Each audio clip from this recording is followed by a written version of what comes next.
आजकल monkey pox के बारे में बहुत कुछ सुना जा रहा है, पर कोविड की तरह मॉन्की पॉक्स के बारे में भी कुछ बहुत ज़्यादा पता नहीं है। आज हम मॉन्की पॉक्स के बारे में जानने और समझने की कोशिश करेंगे।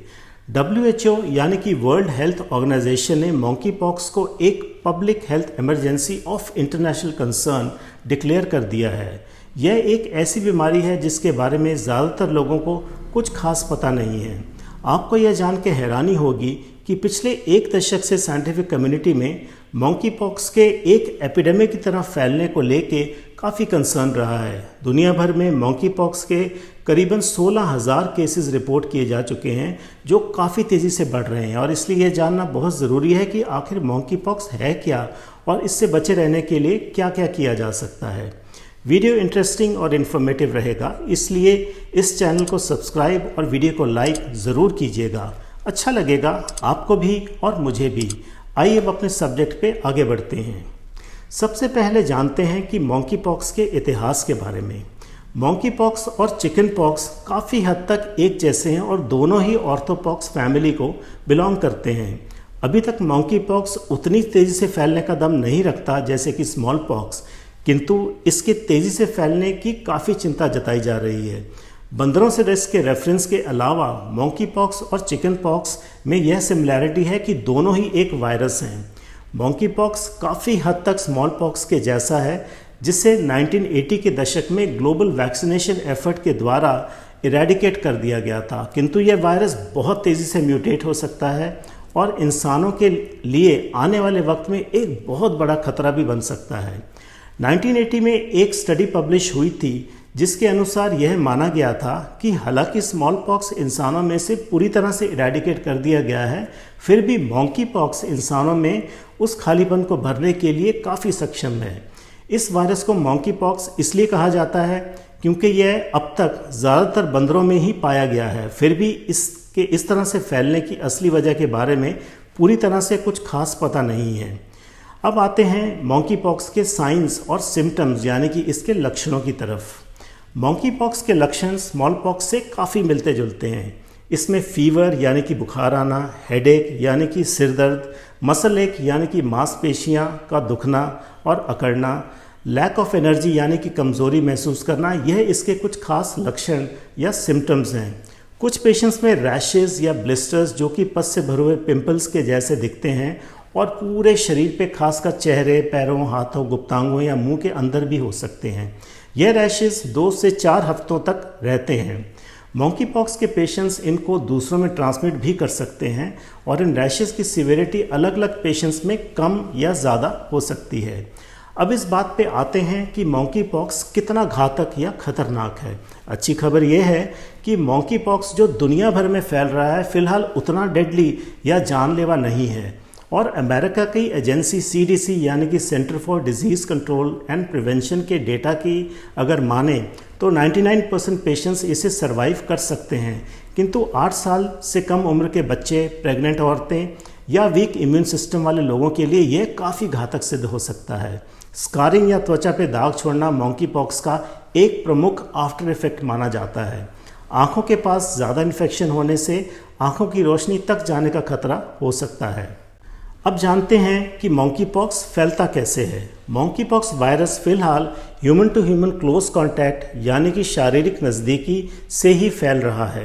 किसी पूर्व पीड़ित मॉन्की पॉक्स कैरियर के क्लोज कांटेक्ट में आने से या एक्सचेंज ऑफ सलाइवा जैसे कि kissing, exchange of body fluids जैसे कि सेक्सुअल कांटेक्ट से मॉन्की पॉक्स फैल सकता है।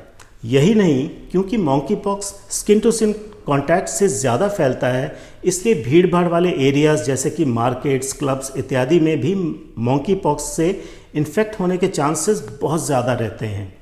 यही नहीं, अगर आप किसी होटल में रहते हैं तो होटल के बेडशीट्स, टॉवल्स और वहाँ के कपड़ों का यूज़ सफाई को ध्यान में रख के और सावधानी से ही करें। और ख़ासकर वहाँ की लॉन्ड्री सर्विसेज को अगर कुछ समय तक आप अवॉइड कर पाएँ तो ये अच्छा रहेगा। यहीं से मॉन्की पॉक्स की चपेट में आसानी से आया जा सकता है।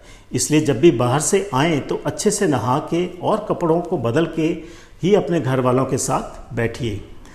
अब आते हैं इस सिचुएशन में कि अगर कोई मॉन्की पॉक्स से ग्रस्त इंसान के कांटेक्ट में आया है उसके साथ वक्त बिताया है, या अगर किसी को मॉन्की पॉक्स होने की आशंका है तो उसे क्या करना चाहिए। ऐसे में सबसे पहले तो खुद को आइसोलेट करना बहुत आवश्यक है ताकि ये बीमारी किसी और तक ना फैले। इसके बाद मॉन्की पॉक्स के रूल आउट करने के लिए किसी डॉक्टर या हॉस्पिटल से संपर्क करना बहुत ज़रूरी है, जिससे यह पता लगाया जा सके कि आपको मॉन्की पॉक्स है भी या नहीं। लैब टेस्ट से यह आसानी से पता चल जाता है। मॉन्की पॉक्स अगर कंफर्म होता है तो अपना रहने का कमरा, टॉयलेट, बाथरूम बिल्कुल अलग कर लेना चाहिए ताकि यह वायरस आपके घर के बाकी लोगों में ना फैले। कमरे को वेंटिलेटेड रखने से, यानी कि खिड़की को खुला रखने से ताज़ी हवा मिलने पर आपके शरीर में से वायरस जल्दी बाहर हो जाता है। किंतु सफाई करते हुए झाड़ू या धूल मिट्टी के उड़ने से परहेज़ करना चाहिए, क्योंकि यह मिट्टी आपकी स्किन के कांटेक्ट में आने पर उसको इरिटेट कर सकती है। यही नहीं, अगर आपको मॉन्की पॉक्स के सिम्टम्स आएँ तो अपनी स्किन पर खुजली कभी मत कीजिए, क्योंकि इससे परमानेंट निशान पड़ सकते हैं। स्किन को ड्राई और अनकवर्ड ही रखें और अपने स्किन को डॉक्टर द्वारा बताए गए एंटीबायोटिक से ही साफ़ करें। नहाते वक्त गुनगुने पानी में थोड़ा सा बेकिंग सोडा डालकर स्नान करने से कुछ रिलीफ मिल सकता है, और अगर मुंह में छाले हो गए हों तो अपने डॉक्टर की सलाह के अनुसार बताए गए लिक्विड से ही कुल्ला करें। बाकी आपकी कंडीशन के हिसाब से डॉक्टर या हॉस्पिटल आपको ट्रीटमेंट प्रोवाइड करेगा। आमतौर पे मॉन्की पॉक्स के सिम्टम्स 3 से 4 हफ्तों में खुद ब खुद ही ख़त्म हो जाते हैं। अब आते हैं मॉन्की पॉक्स की वैक्सीन पर। अमेरिका में फ़िलहाल 2 तरह की स्मॉल पॉक्स वैक्सीन्स को मॉन्की पॉक्स से लड़ने के लिए इस्तेमाल किया जा रहा है, पर दोनों ही वैक्सीन्स के कारगर होने पर कुछ बहुत ज़्यादा डेटा उपलब्ध नहीं है।